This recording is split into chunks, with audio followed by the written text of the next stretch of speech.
Hello cuties! Last వీడియోలో చెప్పాను కదా కొమరవెల్లి వేములవాడ మొక్కులైన తర్వాత కొండగట్టు దర్శనం చేసుకోవాల్సి ఉండే అని. సో ఈరోజు కొండగట్టు దర్శనం చేసుకోవడానికైతే వెళ్తున్నాం. అండ్ దర్శనం అయిపోయిన తర్వాత మా అమ్మ వాళ్ళ ఇంటి దగ్గర గంగమ్మ బోనాలు కొండగట్టు దగ్గర వరదపాశం పోస్తున్నారు. దర్శనం అయిపోయిన తర్వాత ఈ ఫంక్షన్ కూడా అటెండ్ అవ్వాలి. మా అమ్మ వాళ్ళ ఊరు ముత్యంపేట కొండగట్టు దగ్గరే ఉంటుంది. కొండగట్టు అయితే రీచ్ అయినాం. చాలా ఇయర్స్ అవుతుంది కొండగట్టు గుట్ట ఎక్కక. లాస్ట్ మా పెద్ద లడ్డు వెంట్రుకలప్పుడు దర్శనం చేసుకున్నాం. మళ్ళీ ఇప్పుడు చిన్నోని వెంట్రుకలకి. అప్పటికి ఇప్పటికి చాలా కొండగట్టు డెవలప్ అయింది.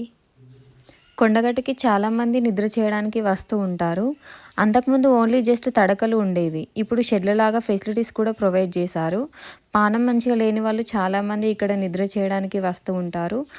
అండ్ గుట్ట చుట్టూ కూడా గిరి ప్రదక్షిణ కూడా చేస్తారు. ఇక్కడ దర్శనం చేసుకుంటే నెగిటివ్ ఎనర్జీ పోయి పాజిటివ్ వైబ్ అనేది క్రియేట్ అవుతుంది.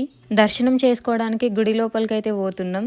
గుట్ట మీదకి పోయేటప్పుడు చేతిలో తినే వస్తువులు ఏం కూడా పట్టుకోకుండా చూసుకోవాలి. ఎందుకంటే కోతులు మన మీద ఎగబడతాయి. ఆ కోతులన్నిటినీ చూసుకుంటూ మా పిల్లలైతే చాలా బాగా ఎంజాయ్ చేశారు. మా పెద్దోడైతే వాళ్ళ నాన్న చెయ్యి అస్సలు వదలడమే లేదు. నాతో రారా అంటే ఎవడేమంటున్నాడు, వాడు వాళ్ళ నాన్న కొడుకంట, చిన్నోడేమో మమ్మీ కొడుకట అని చెప్పేసి చెప్తున్నాడు.